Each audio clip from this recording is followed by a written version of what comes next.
sea, aquí puedes ver a la manifestación de Yahvé como un Baal Mm, de la tormenta, cuando se le presenta a Moisés en el Sinaí, él pastoreando al pueblo de Israel en el desierto, Dios como entronizado, como un Dios mm, entronizado, descansando, o los años de silencio, como quieras escribirlo. claro. Pero aquí perdón, tienes a María embarazada, Mm, tienes a Jesús de niño cuando estaba en el templo, tienes el bautismo de Jesús, tienes Jesús predicándole a la gente y a sus discípulos y tienes la cruz. Y si le vuelves a claro. dar la vuelta, se reinicia la historia. Jesús en el inframundo, Jesús resucitando, Jesús pastoreando su iglesia y Jesús entronizado. Sentado en el O sea, trono. no importa cómo tú lo leas, da la vuelta entera.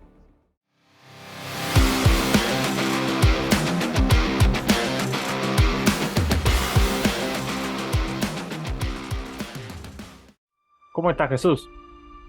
Bien, bien, muy buenos días por allá. Bueno, de hecho, buenos días por acá también. Bueno, ahí está, ahí Listo. volvió. Che, ¿estás Sí, sí, no, no, mudado? tranquilo. Sí, estoy todavía no completamente, me faltan traerme algunos libros, sobre todo libros, unas cuantas figuras más. Vamos a hacer unas modificaciones aquí, vamos a poner unas repisas acá para exponer las figuras, esto lo vamos a quitar. Voy a comprar una nueva pantalla, a poner mi lacto acá en la esquina y las figuras estarán acá, un par de libritos por aquí y eso lo vamos a llenar de libros la biblioteca. Es una biblioteca un poquito más pequeña que la que yo tenía, pero bueno, lo importante es tener dónde poner los libros. Más adelante, de todas formas, uno Tal los cual, va como complementando. tal cual. Mirá qué bueno, che. Bueno, te estás acomodando ahí. Hoy nos trae Sí, sí, un temita importante, lindo para charlar. Y antes de decirlo, quiero leerte un texto medio disparador. A ver qué dale, opinás, porque el adelante. Espíritu Santo a lo largo de la Biblia hace cosas locas, ¿viste? Sí, Locas para algunos, eso digamos. muy Y propio de mirá, él. está en Éxodo este texto, así que es bastante primigenio, digamos. Y dice. Y dijo Moisés a los hijos de Israel: Mirad, Jehová ha nombrado a Bezaleel, hijo de Uri, hijo de Ur, de la tribu de Judá, y lo ha llenado del Espíritu de Dios, en sabiduría, en inteligencia, en ciencia y en todo arte, para proyectar diseños, para trabajar en oro, plata y en bronce, y en la talla de piedras en engaste y en la obra de madera, para trabajar en toda labor ingeniosa, y ha puesto en su corazón el que pueda enseñar, así como a Oliab, hijo de Ahisamac, de la tribu de Dan, y los ha llenado de sabiduría de corazón, para que tengan, para que hagan toda obra de arte, de invención, de bordado en azul, en púrpura, en carmesí, en lino fino y en telar, para que hagan toda labor e inventen todo diseño. ¿Qué te parece? Éxodo 31, Éxodo 35, 30 al 35. Ya Bueno, a arranca mí la Biblia. me parece un texto interesante, más que nada porque muestra algo que pocas personas pensarían. Sabes que eh, cuando tú vas el mundo evangélico, vamos a decirlo así, primeramente, el mundo evangélico suele pasar mucho que te tropiezas con que la autoridad idealizada, porque es idealizada, del pastor siempre viene un reflejo de qué es a lo que el pastor se dedica. Y por ejemplo, si el pastor es un ingeniero o el pastor es un comerciante o el pastor es, por ejemplo, algún tipo de, inclusive músico, el músico sí es un poco más aceptado, ¿no? O si el pastor es médico o si el pastor es agricultor, eh, siempre tiene como una especie de admiración de parte de la congregación por una cuestión de que, wow, se dedica a una carrera importante, ¿no? Evidentemente, tal idea no existe realmente porque las carreras, eh, vamos a decir así, profesionales no se limitan, gracias corazón, no se limitan por importancia, se limitan por función. Es decir, la función de una carrera garantiza un estrato de la población, un estrato de la sociedad que permite que funcione todo el sistema. Esa es la intención de que haya una carrera. La carrera de medicina es importante porque cubre el área de salud, la carrera de ingeniería es importante porque cubre el área, vamos a decirlo así, civil, la carrera de el agricultor cubre el área agropecuaria y así podríamos seguir horas, ¿no? Entonces, pero en el mundo cristiano parece ser que te define mucho lo que haces cuando estás dentro del pastorado.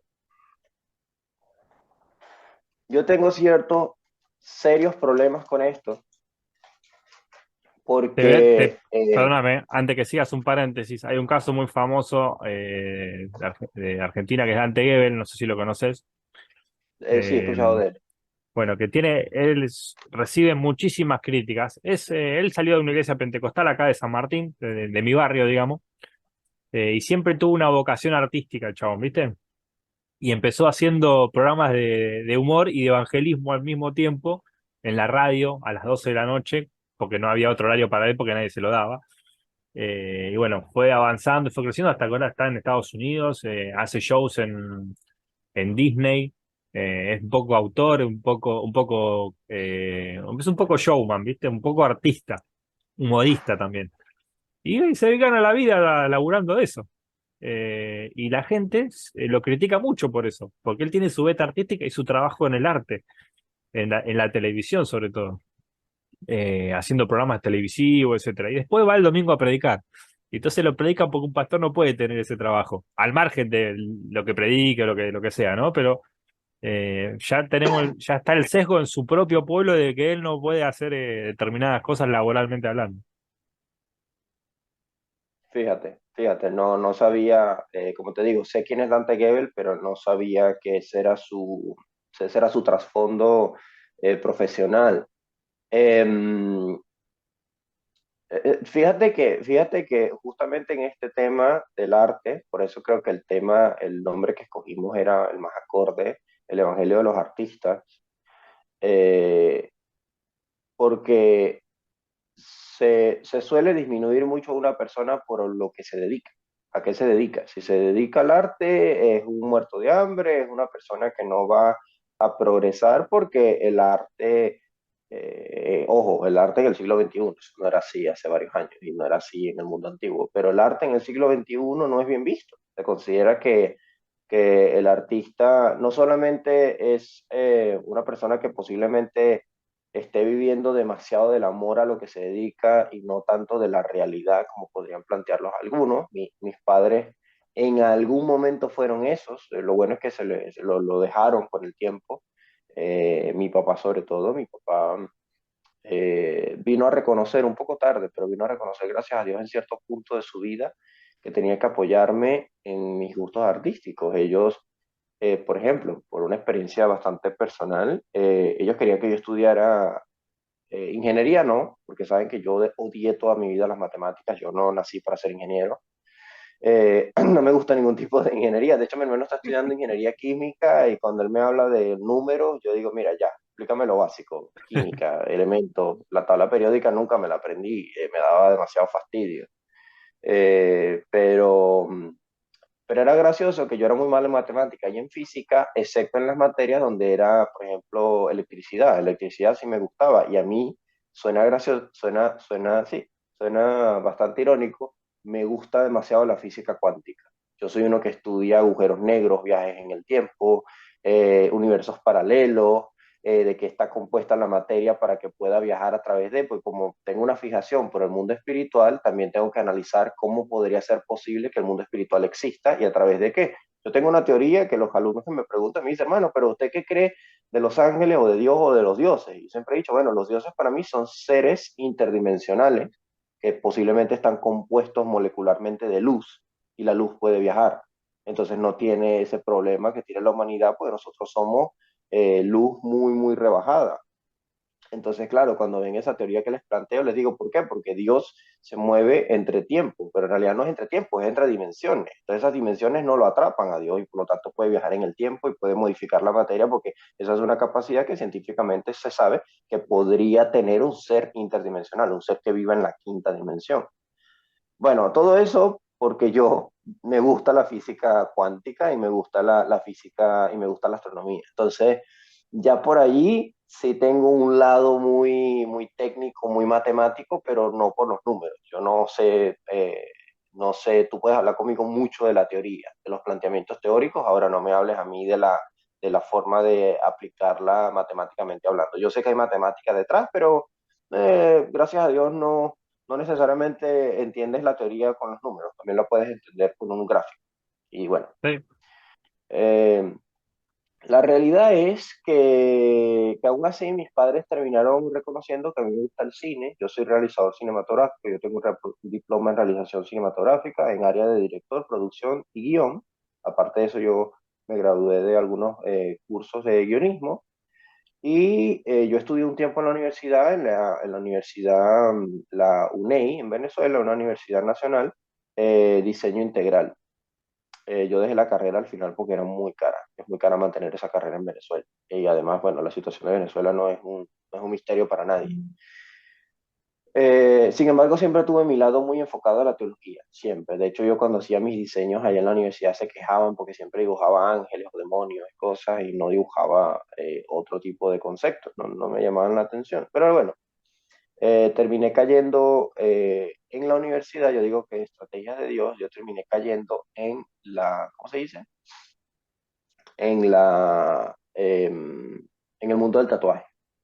Con mi tatuador, conocí ahí a mi tatuador, Alejandro Pimentel, él es un tatuador profesional que es uno de los mejores que yo he conocido, sobre todo porque lo he visto mejorar mucho en aquella época. Él me hizo un tatuaje bastante básico, pero lo vi intentar nuevas técnicas, mejorarlas todas. Siempre creí en su trabajo. Bueno, el chamo está ahorita en Venezuela, es un tatuador profesional de muy alto nivel. Si ves los trabajos de él, dices, wow, es un trabajo de estudio, sí, él ya tiene su estudio. Entonces, lo conocí a él ahí, y aunque él es ateo, más escéptico, no es tan ateo, él siempre me ha dicho que no da por hecho que Dios no exista, simplemente que no tiene pruebas de eso, me parece una de las Agnóstico. mejores. O sea, tu agnóstico me parece una de las personas, a mí me parece el agnosticismo mucho más respetable que el ateísmo, a mí, personalmente. Porque no tiene la arrogancia de decir, no, esto no es así, porque no tienes pruebas para decir eso. Existen las pruebas a favor ni en contra. Ahora, el dato, ¿no? Aprendo con él el mundo del tatuaje. Yo no tatuaba en aquel momento, pero sí me enseñó cómo era una máquina, cómo funcionaba, y a mí me llamó tanto la atención que yo dije, wow, me gustaría tal tatuaje. Claro, me tatué y mi mamá me quería matar, ¿no? Eh, en fin, me tatué, mi madre me quería matar, pero lo aceptó que me gustaba el tatuaje y con el tiempo, cuando mis padres de verdad empezaron a cambiar un poco su mentalidad respecto al arte, mi mamá por una cuestión de honestidad con ella misma, mi madre siempre fue artista, mi madre dibuja. Y yo tenía un bisabuelo, tenemos un bisabuelo en la familia, que en los tiempos, creo que los años, posiblemente de la Primera o Segunda Guerra Mundial, él era un retratista profesional.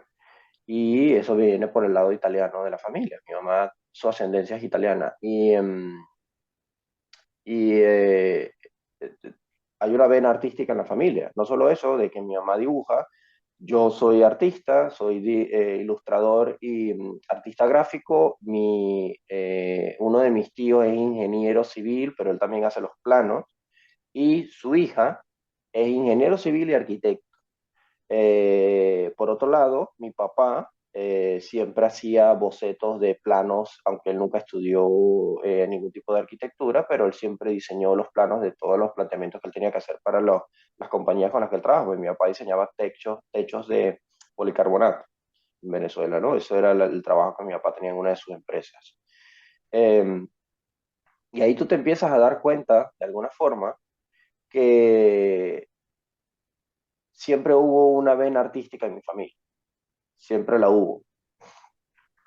Por lo que era bastante hipócrita, me parece a mí, bastante hipócrita, eh, que,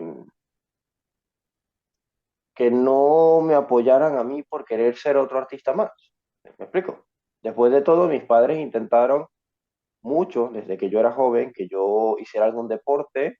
Eso es nulo en mí. Yo la verdad es Mm. que intenté ser, bueno, intenté no, intentaron que yo fuera portero de fútbol y digamos que no se me daba muy bien porque yo era muy bueno esquivando el balón.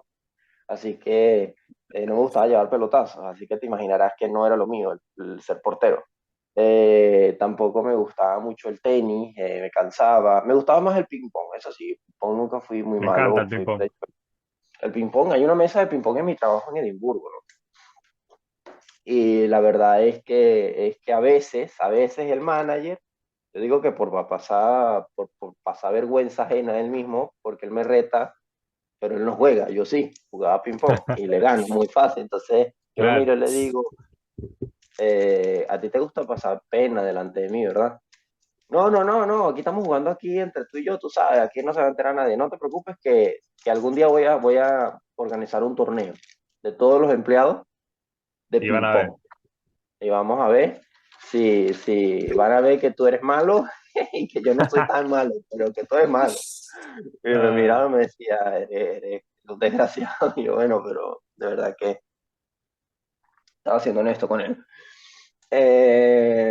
Sí, el ping-pong sí me gusta más o menos, me gusta la esgrima también, eh, pero, pero no es como que yo voy a dedicarme a hacer el deporte. Yo por lo menos quiero ahorita empezar a hacer ejercicio por una cuestión de salud. Me gustaría la idea de ponerme en forma. Ya voy a estar en un país un poco más caliente, entonces, porque en Edimburgo créeme que ganas no tenía nunca de hacer ejercicio por el clima.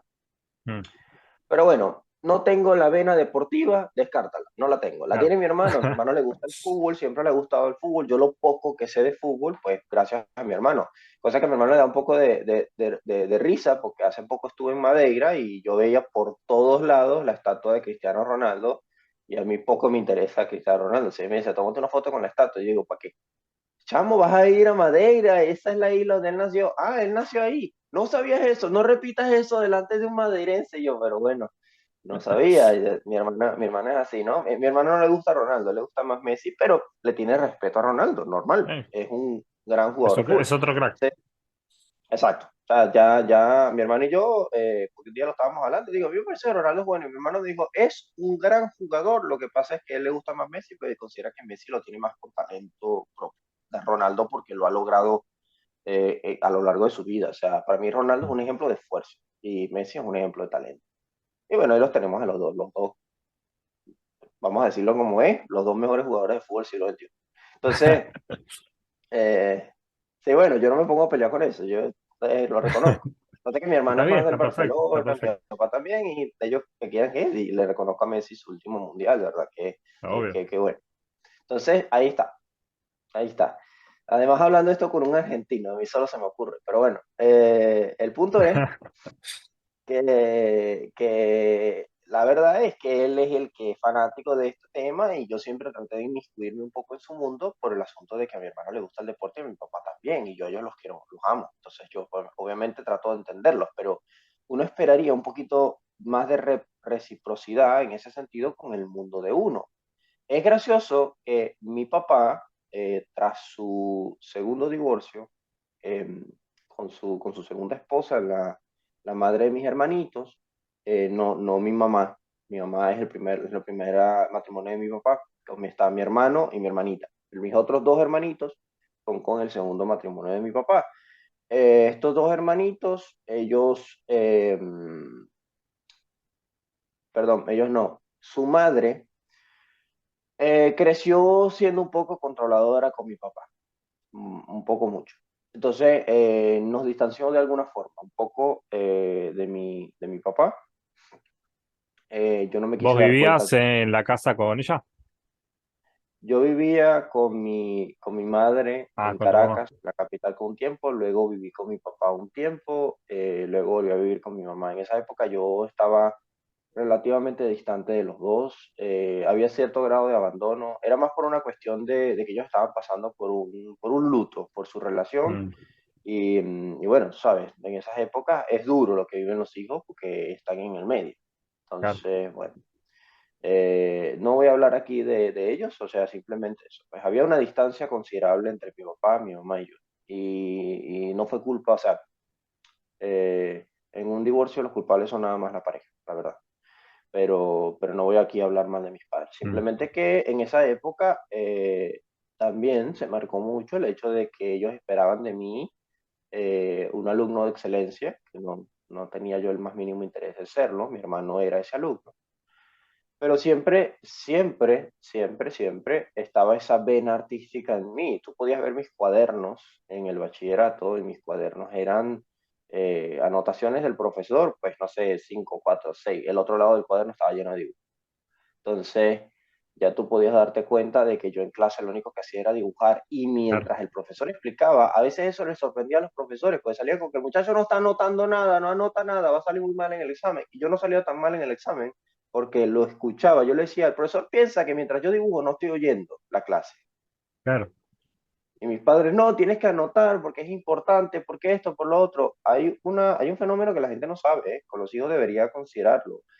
Cuando a ti te obligan a aprender algo que a ti no te gusta y no te enseñan una forma de que te llame la atención, tu cerebro lo olvida más rápido, porque tu Mm, cerebro no lo claro. mete No tiene en una interés. sección de memoria importante. Uno memoriza las cosas importantes, buenas y malas, porque las hormonas que uno segrega en ciertos momentos por los Mm, sentimientos, la euforia, sea buena o sea mala, la liberación de adrenalina, todo eso hace, de alguna forma, que el cerebro fotografíe mejor ese momento, malo o bueno. Yo me acuerdo de los mejores momentos de mi infancia con mis padres, con mi hermano, con mis amigos, como me acuerdo de las peores palizas que mis padres me dieron.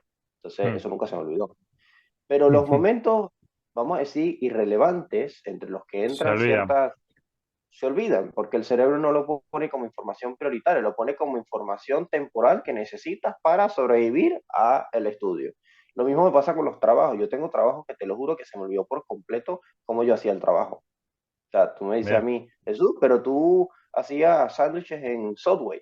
Sí, yo hacía sándwiches en Subway. ¿Cómo se hace un sándwich en Subway? Ay, a no me ver, acuerdo. creo que se separa. No me acuerdo. La verdad es que no me acuerdo. Y la Claro, gente solo está en un sorprende. Le digo, pero papelito bien, bien abajo. exacto, es un papel allí para aprender a hacer el sándwich y listo, para que me paguen. No me interesa el trabajo, no me gusta el trabajo. Claro, tal cual. Eso pasa, eso pasa. Entonces, ya tú te vas dando cuenta de que lo importante se queda y lo que no es importante se olvida. Mm, Y en mi caso, siempre se me quedó que yo me escuchaba las clases, me aprendía lo que el profesor decía, respondía el examen bien y no pasa nada, pero yo era el mejor haciendo las láminas. A mí me pagaban mis compañeros de clase porque yo hiciera las láminas, porque yo mirá. dibujaba desde los 7 años y siempre dibujé haciendo casi cualquier cosita. O sea, sí, yo hacía la lámina. Me acuerdo una vez que me tocó exponer a mí solo sobre el libro de Moby Dick, el cual me encantó, y la lámina mía no decía nada, solamente tenía una ballena con un barco. Eso es todo el título. Lo demás lo dije de memoria. Yo salí muy bien en esa presentación y todo el mundo se quedó así como que, wow, se acuerda de todo, el pensamiento, todo. Claro que sí, Claro. porque me leí el libro. Los libros que no me interesaban, no me los leía. A los profesores eso les molestaba un poco, pero era una realidad. El libro no me interesa. Prefiero ver un resumen en internet, porque la verdad no me interesa el libro. Claro, es que a veces trabaja mucho el tema de la diversidad de inteligencias. Hay personas que tenemos inteligencia para algo y hay personas que tienen inteligencia para otra cosa. Exacto, exacto. Y sí, sí, tal cual. Y algo que quería mencionarte respecto a esto de la beta artística es que, bueno, vos hacías como una especie de alusión, ¿no? Que el deporte en sí también es un tipo de arte, digámoslo así, que a alguno le puede gustar o no, qué sé yo. Pero pensaba en el pastor, o sea, un pastor de iglesia.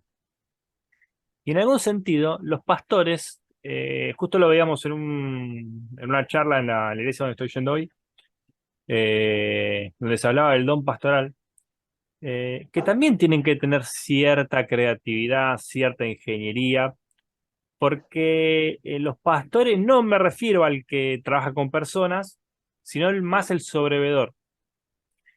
Como que tiene que diseñar en realidad sistemas sociales y estructuras para cumplir con objetivos y que se desarrollen ciertas cosas, ¿no? En el aspecto social. Pero también es un tipo Claro, de creatividad. sí, claro, claro. A ver, lamentablemente hoy en día se piensa que el arte, así como la teología y el arte en algún momento iban de la mano y en algún momento definieron casi todas las profesiones del mundo. Entonces, porque vamos a un punto importante, ¿no? Que puede de alguna forma definir esto. La teología es el estudio de Dios, fácilmente. La teología es el estudio de Dios, es entender el concepto de la divinidad, el mundo de la divinidad, todo. Por eso es que la teología puede abarcar todas las ciencias, porque todas las ciencias de alguna forma se vinculan con Dios. Ahora, el arte es en sí una cualidad de Dios, porque Dios crea.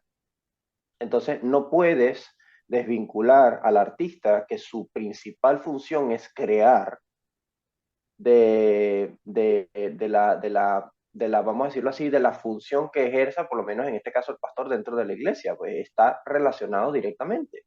Si yo soy, vamos a decirlo así, eh, no sé, si yo soy un agricultor,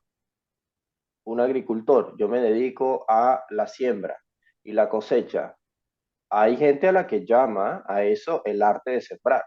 ¿Por qué el arte? Porque sabes que necesitas una serie de métodos, una serie de, eh, vamos a decirlo así, de habilidades para poder sembrar y entender sembrar. Y lo interesante es todo lo que implica el método para sembrar una planta. Yo escucho mucho esas historias de cómo el ser humano empezó a volverse agricultor, todo el asunto. Y llama la atención que el ser humano siempre ha sido muy científico, que esa es otra cosa, la teología en sí es un tipo de ciencia y la gente no se da cuenta. Es una ciencia que para algunos es obsoleta, pero es una ciencia al fin y al cabo, porque implica la observancia y el análisis. Ok, tú puedes, por ejemplo, yo te doy un ejemplo práctico, ¿no? Eh, Imagínate que yo quiero crear no, pero sí, cultivar un bonsai. ¿Sabes los bonsai, no? Los bonsai son esos arbolitos en miniatura, que es El un de arte que Karate se Kid. maneja ahí está, sí, exacto. El arbolito que aparece en Karate Kid, eso es un bonsai. Eso es muy propio de estos países, Japón, China, ¿no? Maneja mucho el arte del bonsai, que consiste en hacer crecer un árbol, pero sí, mutilándolo a lo largo del tiempo, añadiéndole las ramificaciones en otros lados hasta que se deforma el crecimiento del árbol y el árbol termina siendo de un tamaño considerablemente pequeño, pero es un árbol, maduro y todo. Lo interesante del arte del bonsai es que implica que observes la planta, implica que la analices. En algún principio, hace miles de años, algún hombre, posiblemente un hombre con fe, porque estamos hablando de una época en la que el ser humano no es atea en lo más mínimo, considera que los dioses traen la lluvia y cae el agua a la tierra. Claro, sabemos muchas mitologías plantean la idea de que en el cielo los dioses son la lluvia o el dios masculino es en el cielo. Por eso los cielos, inclusive en la Biblia, el término Hasamajin es masculino. Pero la tierra es Eretz, es femenina, la tierra es hembra. ¿Por qué? Porque mismo principio, el cielo fertiliza, la tierra concibe y pues la tierra es hembra porque la tierra es la que recibe ese líquido que en el caso de los seres humanos es la esperma y la mujer es la que recibe el óvulo, y ahí tenemos el mismo principio, es un principio básico pero de observación, porque esta persona tuvo que haberse puesto a mirar que la lluvia cae del cielo y la tierra es fertilizada y de la tierra salen plantas. Ahora, alguien debió haberse dado cuenta en algún punto que algo tiene que tener la tierra para que surjan plantas, porque hay tierra donde no sale nada, por más que llueva. Dice, pero no hay nada en la tierra, ¿qué hay allí? Empieza a observar y se da cuenta que hay algo llamado semilla. Entonces, allí tú empiezas a ver un principio de agricultura, observar por qué ocurre el fenómeno. Eso es totalmente científico. Observar por qué ocurre el fenómeno. Ahora vamos a aplicar la ciencia. Ok, si yo pongo esta semilla acá en la tierra y le cae agua y hay sol, bueno, en palabras teológicas, lo mira Baal y lo mira Shemesh, ahí tenemos pues que ellos bendicen la fruta y la tierra recibe esta semilla y pues nace la planta. Ahora, la planta crece y me produce algún tipo de fruta. Vamos a ver cómo más o menos podemos hacer que esta fruta crezca, que la planta florezca, que se desarrolle. Todos esos elementos tienen un planteamiento científico que genera un método. Y ese método, con el tiempo, se convertiría en un arte porque implica una serie de talentos, una serie de habilidades para poder llevarlo a cabo. Habrán personas dentro de la comunidad, dentro de esta tribu, supongo, a la que pertenecerá este ser humano, que desarrollarán más el cultivo que otras. ¿Por qué? Porque tienen más mano para eso. Eso es una habilidad, un talento que está inherente en algunos seres humanos. No todos sembramos igual. Mis abuelas, por lo menos las dos, tienen unos jardines espectaculares. ¿Cómo hacen para que las plantas se pongan tan bellas? Yo no sé cómo hacen. La mano que tienen. Ellas recortan ciertas hojas, las van desprendiendo. Papi, háblale a las plantas, me decían siempre. Háblales, las plantas te escuchan, sienten. Diles algo. Y llegan, las acarician, les hablan, las podan, las arreglan. Eso es arte también. Porque implica un talento e implica un desarrollo de ideas que partieron en algún momento siendo algo meramente científico, obligado a la observación. Entonces, si te puedes quedar con eso para hablar de el que cultiva como una persona, como un tipo de artista, pero no lo puedes desvincular de todas las demás profesiones al respecto. La medicina también es un tipo de arte, porque en la antigüedad hubo quien tuvo que observar el cuerpo humano para poder desarrollar eso. O sea, y además, perdóname, pero además en lo que es la medicina también hay diseño, porque se crean métodos para hacer cirugía, se crean métodos para salvar, para curar. Pero todo lo que estás diciendo me hace anexar, digamos, todo esto de el arte en la imagen de Dios, porque Dios como creador y el hombre como artista, por la analogía del ente que hablábamos el otro día, se está hablando mucho ahora, entendemos a Dios como un Dios artista en ese sentido, ¿no?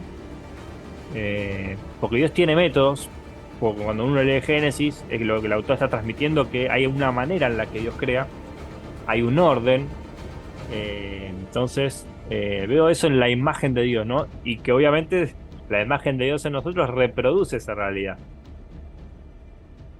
en todos los ámbitos. Sí, sí, fíjate un detalle interesante acá. Y puede ser muy, muy revelador precisamente en lo que plantea.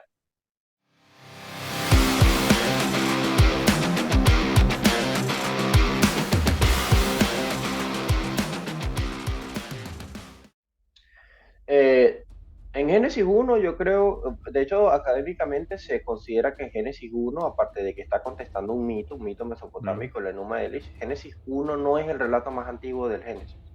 El relato más antiguo es el tercer relato de la creación, que no está allí, que es la guerra de Yahvé contra el caos para poner orden. Pero se considera que el relato presente en el Génesis, el más antiguo, es Génesis 2. Y ese relato tiene algo interesante. Dios allí es alfarero, agricultor, jardinero y administrador. Tiene todas las cualidades de un humano de tribu de los primeros siglos. ¿Cómo te das cuenta? Porque todo lo hace él con sus propias manos en ese relato. No solo lo hace él con sus propias manos, sino lo que implica lo que él hace. Por ejemplo, Dios ve la necesidad, hace exactamente lo mismo. Él sembró un jardín, no dice Dios dijo haya un jardín de Edén al oriente, no. Sembró un jardín al oriente, ¿ok?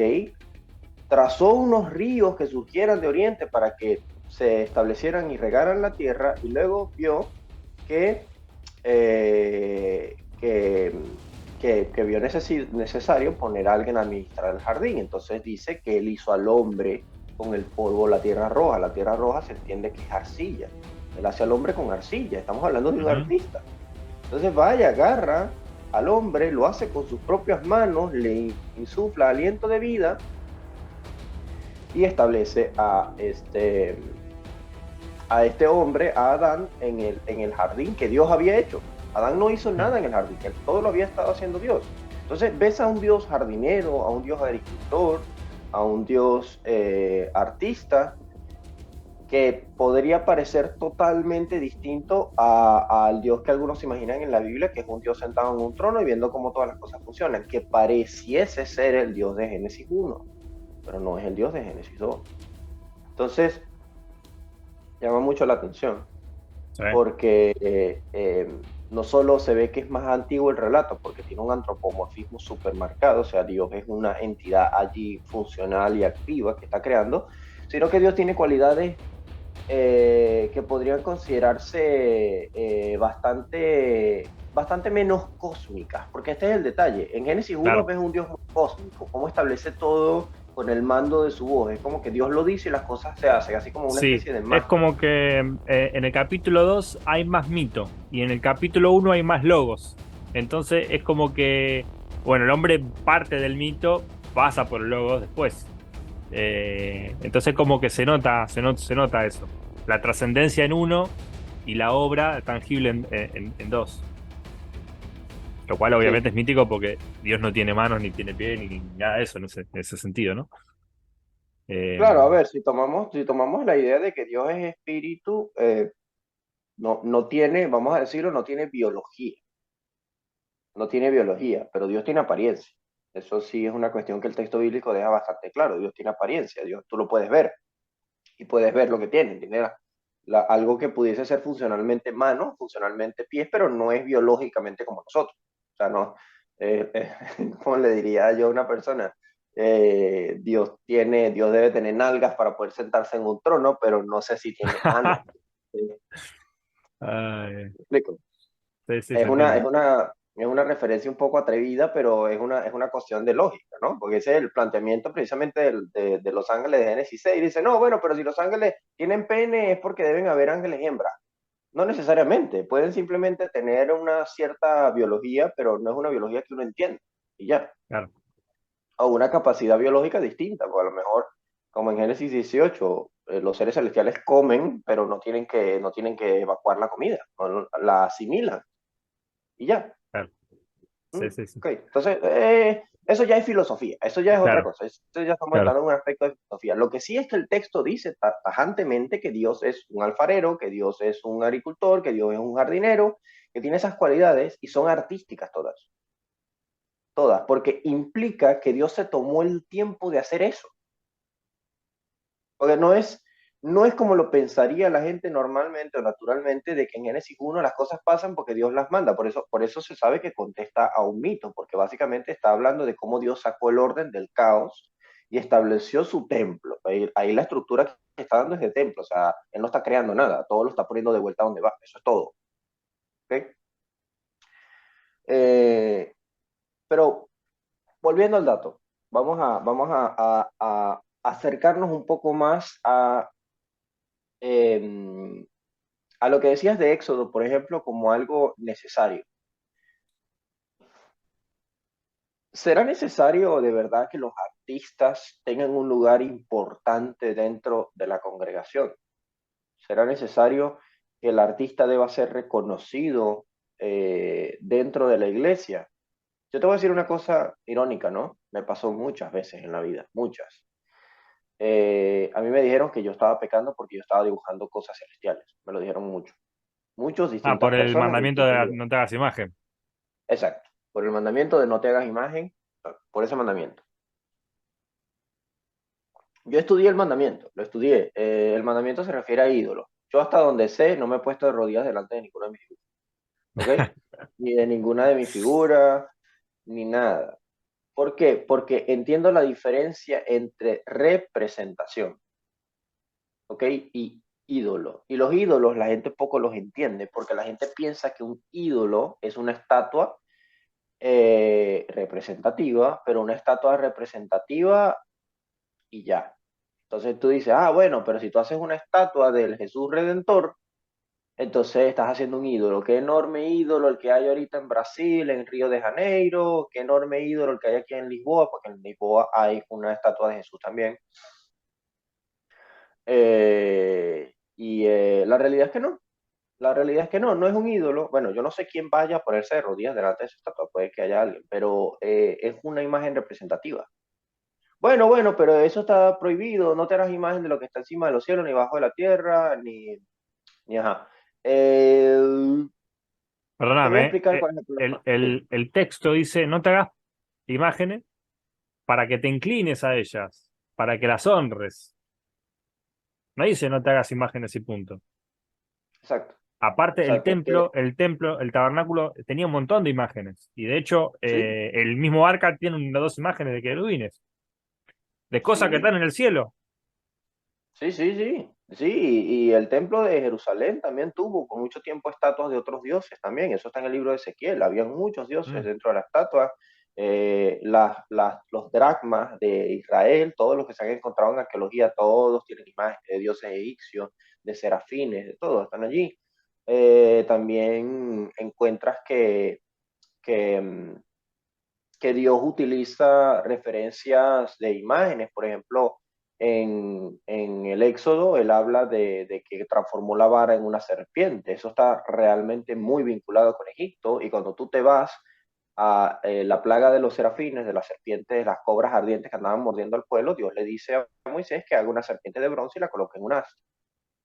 Entonces, um, aquí tenemos un problema porque muchos dirían, no, bueno, es que la serpiente, por ejemplo, algunos que se ve que no estudian teología, y lo digo con mucho respeto, pero se ve que no estudian teología, salen con que no, es que lo de la serpiente de bronce en realidad era porque simulaba a Jesucristo y por lo tanto era una metáfora y esa serpiente en realidad Moisés la colocó en un lugar alto para que la gente mirara al cielo y como la gente no miraba al cielo, pues al menos mirarían la serpiente. No, eso no es lo que dice el texto, o sea, no me tuerzas el texto.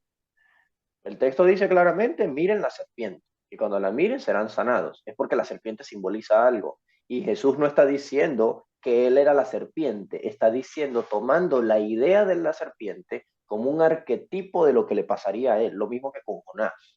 Mm. Jesús no está diciendo que él es, porque ahí te sale, no, que Jonás es un, ¿cómo es? Jonás es un arquetipo de Cristo. Jonás no es ningún arquetipo de Cristo. Jonás no tiene cómo parecerse a Jesús en ningún lado. El profeta en sí no se parece en nada. Es un cobarde, un impío.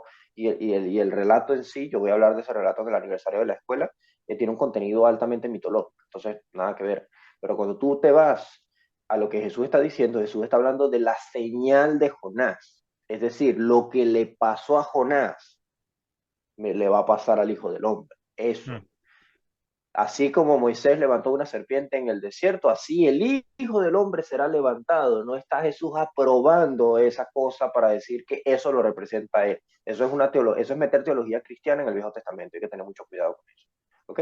Tú puedes leer una teología del Viejo Testamento y encontrarle una aplicación en el Nuevo, que es lo que hace el Nuevo Testamento.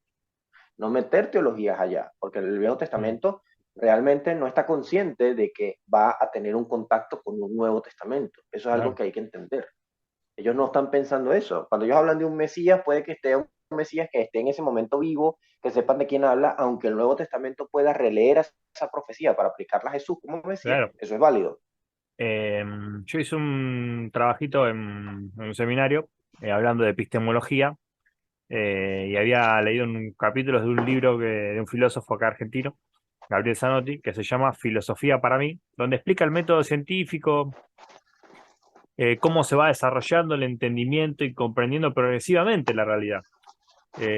Y de alguna manera yo hice una analogía con la teología, es decir, el hombre primitivamente va entendiendo la realidad de una manera y va evolucionando y progresando en ese entendimiento eh, y no sabe qué va a venir después. A lo sumo, detecta y crea conceptos nuevos que le ayudan a comprender mejor lo que él ya vivió, lo que él experimentó, pero no sabe lo que va a venir después. Entonces, en la teología o la comprensión de, digamos, epistemológica del Antiguo y del Nuevo Testamento, hay que entender que Moisés eh, no está, como dice Hebreos, viendo al invisible en el sentido de que está viendo a Cristo. Él no tiene idea de lo que va a pasar en el futuro. Y los profetas, en algún sentido, cuando profetizan, en realidad tampoco, porque la profecía no es la mera predicción, no es el mero vislumbramiento imaginario de lo futuro. sino que tiene Claro. que ver más con el presente. Después, las profecías que son lejanas, bueno, tienen una explicación en el sentido de que los sistemas, las realidades humanas se van repitiendo y por ahí encontrás profecías de doble cumplimiento o de triple cumplimiento, como dice el proverbio, ¿no? O sea, no hay nada nuevo bajo el sol, el proverbio, el que existe. Entonces se repiten las cosas y vuelven a poder tomarse del pasado para aplicarse hoy. Pero no es que se hizo pensando en el futuro lejano. Ahora sí hay ciertas realidades como por ejemplo la escritura, el arte donde uno intenta dejar para el futuro algo presente. Intenta transmitir hacia el futuro, hacia la eternidad, algo que estamos viviendo hoy. Y en algún sentido la Biblia como arte es eso, porque bueno, el que escribió el Pentateuco quiere dejar la impronta de que Dios le dijo a Moisés que esto es para las generaciones que vienen, lo tienen que leer las generaciones que vienen. Entonces, ahí podemos hablar también de la literatura como arte, ¿no? La Biblia como arte en sí. Que vos ibas a decir algo. Eh, sí, antes que se me olvidara, pero que de alguna forma conecta con lo que tú estás planteando. Hay gente que se le olvida, por ejemplo, el libro de Daniel, cuando vemos a Daniel después de todas las visiones que Daniel tiene, no entendió ninguna, Daniel. De hecho, él mismo lo dice, que él estaba turbado porque no entendía qué estaba viendo. Ese es un problema que la gente pasa por alto, que de verdad no pescan, que el mismo texto bíblico te está diciendo que ellos ven visiones y ven cosas que no están entendiendo. No saben a qué se va a aplicar, no saben a quién le habla tampoco. Mm. Entonces, ahí hay que tener mucho cuidado porque es precisamente ese el problema del cristiano del siglo XXI. El cristiano del siglo XXI quiere plantear una ciencia bíblica que no está, porque la Biblia no es un libro científico, no pretende explicar ciencia y tampoco pretende hablarnos a nosotros como nosotros esperaríamos que se nos hable, con esa claridad dilucidada de que no, mira, una visión eh, clara de que dice tal cosa. Por ejemplo, eh, se considera mucho que el libro de Apocalipsis, obviamente es simbólico en muchas partes, pero el libro de Apocalipsis también emplea astronomía. Muchos de los símbolos que aparecen en Apocalipsis son astronómicos, por ejemplo, Apocalipsis 12, que es ¿cómo se dice? La mujer vestida de sol, con la luna bajo sus pies y dos estrellas sobre su cabeza. Cuando uno Ah, ese vi analiza al la cielo, dice, vi al cielo, dice. exacto, vi al cielo y vi esto, y el problema está en que él vio literalmente eso en el cielo o vio una constelación, porque todo parece indicar que era una constelación. Se apunta mucho dentro de los académicos que analizan el Apocalipsis que era la constelación de Virgo. Entonces, ahí ya notas fuertemente que, que el texto no está siendo literal. ¿Me explico? Y que el texto está planteando algo que visiblemente ellos ven, pero que no del todo comprenden qué es lo que están describiendo. Así que ellos avanzan en lo que están haciendo teológicamente, que es argumentar o crear un mosaico de ideas utilizando de referencia algo que por lo menos a ellos se les haga familiar. Por ejemplo, creo que es el profeta Zacarías el que se despierta y él dice que vio 7 lámparas. Y uno lo vería en el caso de Jesús, que dice que Jesús, que vio 7 lámparas, y en medio de las 7 lámparas vio uno semejante al Hijo del Hombre. Los que han estado en un templo hebreo saben una reconstrucción posible del templo de Jerusalén, saben que dentro del templo estaba la menorá. En la menorá es una lámpara de siete candelabros. ¿Ok?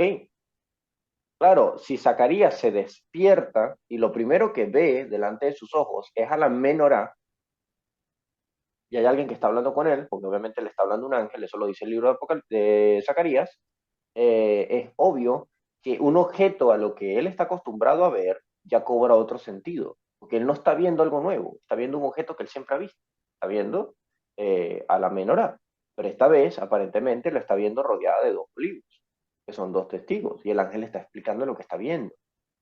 Pero ahí tú te das cuenta, ese planteamiento de que ellos pueden estarse tropezando con algo que ellos saben que es lo que están viendo, pero no saben la aplicación que la profecía le quiere dar.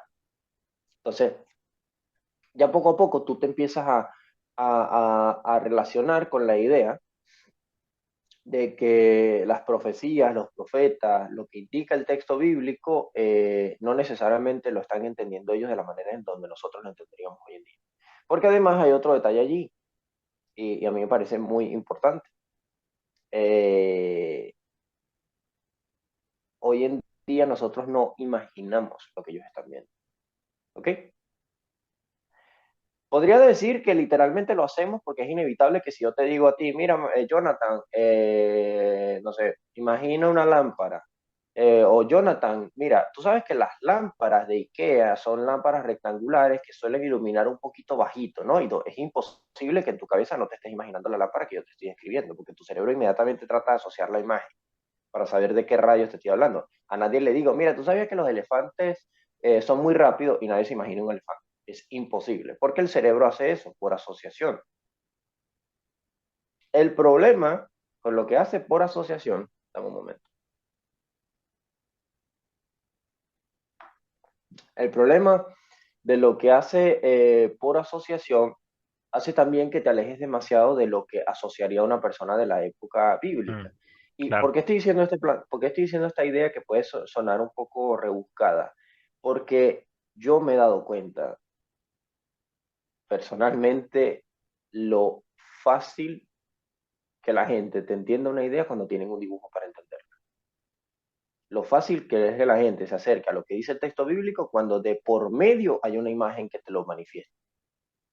Bueno, el problema es ese, los pastores hablan mucho, yo solía estar mucho en los cultos de un pastor que se autodenominaba apóstol, yo a él lo quiero mucho porque crecí escuchando sus prédicas, es un amigo de la familia, él pasó por una situación delicada en su familia, ya no es apóstol, ya no es, bueno, lo de él era el ministerio apostólico y profético, yo nunca creí en ese tipo de ministerio, pero sí me gustaba estar en su iglesia y él tenía algo que a mí me gustaba mucho, que sí se lo reconozco y se lo reconoceré toda la vida, que él hacía muy dinámica la prédica empleando una especie de comedia al estilo Dante Gebel, pero de hecho le gustaba mucho Dante Gebel, le gusta Dante Gebel, pero lo que a mí me llamaba la atención era que él hablaba mucho empleando figuras. Por ejemplo, hablaba y te decía, bueno, porque Jesús se le acercó la mujer María, ven acá, tú eres la mujer, ¿ok? Párate aquí, al lado mío. Y Jesús, Jesús, ¿quién? Ah, bueno, ¿quién más? Me agarraba a mí porque era el único que me llamaba Jesús. Ven acá, Jesús, y no eres tan feo, ven acá, párate acá. Y yo, ay, Dios mío. Bueno, Jesús no era tan enano, porque yo era un niño en aquella época. Jesús no era tan enano y María no era tan vieja. Pero bueno, empieza a hablar ahí de la idea y nos utilizaba los dos y dice, ahora háblense. Y nosotros hablábamos y no sé qué. Era bastante divertido porque ilustraba de alguna manera la prédica que los demás la entendían mejor. Y es Claro. una técnica que de hecho funciona porque al cerebro se le quedan las imágenes. El cerebro asocia las imágenes y le es fácil, ¡pum!, ubicar la idea. A mí me parecía estratégicamente una de las mejores formas de predicar y se lo reconocí siempre a él, que me parecía que su forma de predicación era efectiva, porque la gente ve la idea y es como, ¡pum!, listo, wow, tengo claro el mensaje de la predicación. El punto está en que yo vi eso, crecí con esa idea y empecé a ver otros estilos en otras iglesias. Otras iglesias metían mucho el arte de producción. Siempre había un departamento de producción, claro. Producción quería convertir más la prédica en una especie de película, ok, pero dentro de todo, siempre veía que, wow, tocaban bastante bien la idea. Y me convencí de que muchos de los mensajes, claro, en esa iglesia lamentablemente la mayoría de los mensajes eran psicológicos, eran de autoayuda y eran ayuda para parejas, entonces siempre era una cuestión demasiado terapéutica, demasiado, ese Mm, estilo muy terapéutico de iglesia. Tú sabes qué tipo de iglesia estoy hablando. En esa iglesia que todo es una especie de coach. Vamos a motivarte y vamos a decir, no sé qué, la predicación realmente era un coach. Pero metían producción. A mí me llamaba la atención. Otra iglesia por la que pasé, que debo decir que me gustó eso de la iglesia, me enamoró eso de la iglesia, el resto no. La teología de esa iglesia era terrible. La teología allí era terrible y ver la teología era terrible, también era medio apostólico profético, pero la iglesia tenía obras de teatro de la Biblia. Y yo cuando conocí la iglesia me metió mi papá de sopetón, porque él estaba empezando en la iglesia y él estaba ahí fue donde él conoció a su segunda esposa, antes de todo el caos. Me metió de golpe en una obra llamada La Creación, donde yo era el águila. Claro, obviamente, a mí me gusta el departamento de arte y producción, a mí siempre me gustó el maquillaje, siempre, de hecho tú te darás risa si me ves a mí, dando algún tipo de, ¿cómo se dice? Dando algún tipo perdón, viendo no, viendo, sí, viendo algún tipo de video en YouTube de películas, sobre todo de películas de terror. Eso a la gente le llama mucho la atención. Digo, ¿a ti te gustan las películas de terror? Yo digo, no me gustan tanto las películas de terror, porque no me gusta mucho el terror, me gustan más los videojuegos, si soy honesto. Pero me gusta mucho el departamento de maquillaje. Me parece que hace un excelente trabajo en las películas de terror. Y me pongo porque a mí me gusta los Ve esa efectos parte. especiales, Claro. ¿cómo se dice? Convencionales. A mí me gustan los efectos especiales que implican maquillaje. Por ejemplo, yo me vi todo el making of de La Pasión de Cristo, me parece uno de los mejores making Claro. of. Cómo crearon todo allí. Varias películas de terror también vi cómo creaban el diseño, todo, porque a mí me enamora ese mundo del arte, cómo es que se crea. De hecho, fue una de las cosas que a mí me llevó a estudiar realización cinematográfica, en el departamento en el que yo más me desenvolví en varias de las tareas que nos asignaban en el instituto, era en el departamento de arte, me ponían a dibujar los storyboards. Los storyboards son Sí, sí, los conozco. las imágenes. Te doy un dato, una curiosidad, hablando de storyboard. Esto me lo regaló mi novia. El mundo ilustrado de Tolkien. Esto es del mundo del Señor de los Anillos, puros dibujos para Mm, que uno más o menos vea las ideas que se desarrollaron del Señor de los Anillos. ¿Ok? mirá. Y te explican acá. Tú sabías que Tolkien era cristiano, por lo tanto Sí, muchas de sus sí. ideas son bíblicas. La creación, por ejemplo. Bueno, aquí puedes ver imágenes. Son distintos tipos de dibujos en todos lados para referirse a los ángeles, a los demonios. Aquí están la creación, el Silmarillion. eh, bueno, arte puro. Este libro es buenísimo. Y es eso, es ¿cómo es? El mundo de Tolkien. Ulmo, bueno. Mm. Este libro a mí me encanta porque es un libro artístico que explica el mundo de Tolkien. Yo tengo esto, mi papá me lo regaló cuando vio mi fijación que yo tenía por el arte bíblico. Esto es una Biblia en manga. Manga es un tipo de técnica de dibujo japonés. Ese es una técnica de dibujo en blanco y negro. Déjame decirte una cosa, será una Biblia chiquitica, pero esta Biblia es de lo que podríamos decir theological accurate. Es una de las Biblias con la mejor teología que yo he visto, de verdad. Aunque Mirá. es japonesa y todo, la teología que plantea es simplemente buenísima. Es como que a ellos no les dio miedo entrar en ciertos ámbitos. Aquí dibujan a los dioses, dibujan a los seres celestiales, todo es buenísimo. Tengo esa y tengo, no me la traje, creo que no tengo acá la Biblia. Yo tengo Estoy, una Biblia hecha por el. Dime. perdóname, estoy pensando en las imágenes ahora, estoy pensando en la escritura y estoy pensando en una película. ¿Por qué? Pues bueno, cuando el hombre no sabía escribir, bueno, no sé si por ahí arqueológicamente viste que hay templos donde se dibujan lápidas y se dibujan imágenes y por ahí distintas piedras tienen distintas imágenes y eso conforman una narración, porque el hombre no podía redactar una historia porque no sabía escribir, no lo habían inventado la escritura todavía, pero sí sabían dibujar, de lo que sabían hacer. Entonces, el mito, digamos, tiene que ver con eso también, ¿no? Con narrar una historia con imágenes, imágenes potentes, fuertes, como vos estabas explicando antes. Después, cuando aparece la escritura y la narrativa, esto le da cierta dinámica, pero perdés un poco el tema de la imagen. Pero con la figura literaria podés captar y generar cierta imaginación en el lector. Pero ahora con la película tenés la imagen y tenés la narrativa, porque es mucho más dinámica. Entonces, hoy nosotros cuando vemos una película, eh, no, lo vemos como algo cotidiano, algo por ahí, sin mucho valor. Pero una película tiene el poder de transmitirte valores, una narrativa dinámica, de hacerte llorar, de hacerte reír, de moverte las emociones. Entonces es algo es una experiencia muy potente. Lo que pasa es que no la podemos revalorizar porque no entendemos quizás a veces eh, la historia del hombre, la historia primitiva. Entonces, ahora sí nos podemos meter un poquito en ya el tema de la película.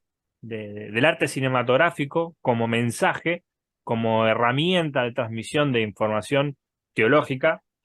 Eh, no sé qué opinas, como para meternos ya en el evangelio de los artistas en el sentido del mensaje, de cómo transmitir el mensaje del evangelio en el sentido del arte.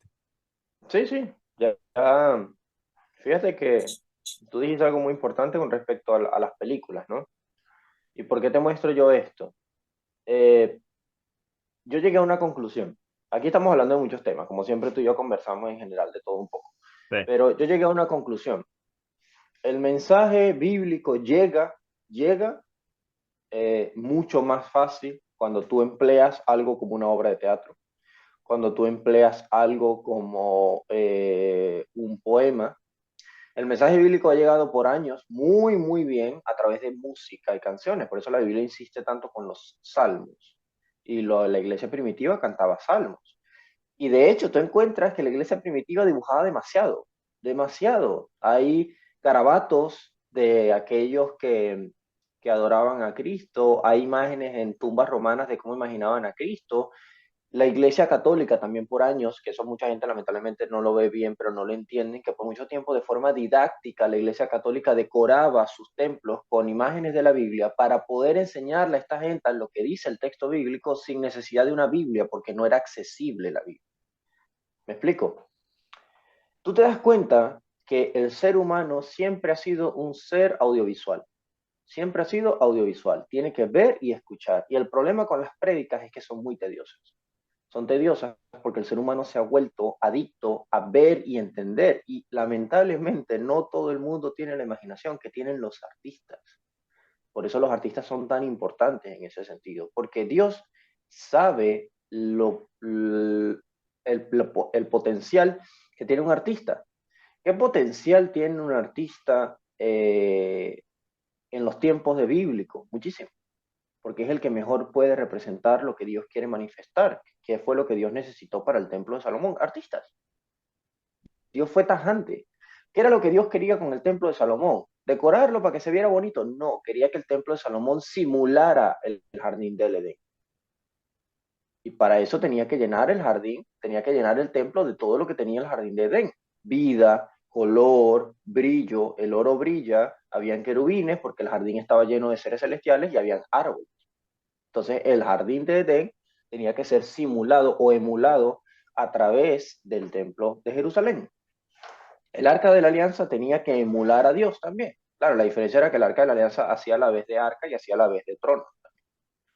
Y se sabe que en el mundo antiguo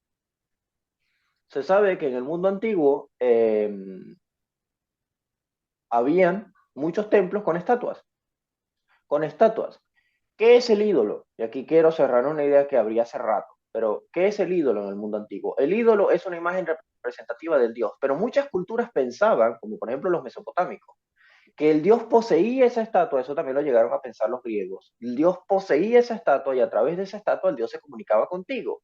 En la Biblia ese concepto no existe porque Dios considera a los ídolos como algo vacío. Tienen oídos pero no oyen, tienen ojos pero no ven, tienen boca pero no hablan. Obviamente los dioses que representan los ídolos son reales, existen. Pero Dios no necesita eso, porque Dios no cuenta con un intermediario. Él personalmente está con su pueblo. Hmm. Y cuando no es su pueblo con el que Él está, es su pueblo el que lo representa a Él.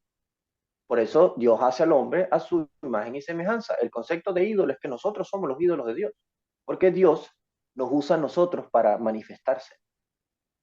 El cristiano es eso, los pies y las manos de Cristo, los embajadores de Cristo. O sea, en el fondo nosotros somos esa imagen que representa a Dios. Si tú quieres que la gente conozca a Dios, sé tú la imagen a través de la cual me conozca. Es que es lo que transmite Génesis 1.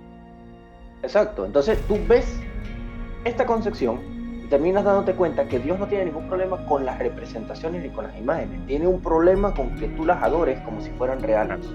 Que le quite Ese su es lugar. el problema. Exacto. Pero la representación no tiene nada de malo. Dios en ningún momento dijo, adoren la serpiente. Dijo, mírenla. Claro. Mírenla. ¿Me explico? Cuando Dios manda hacer los querubines en el arca y en el templo de Salomón, no le dice a nadie que los adore, dice que los miren, que sean decoración. Que decoren. que ilustren. Hoy en día, hoy en día, eh, eh, el artista ha sido desplazado.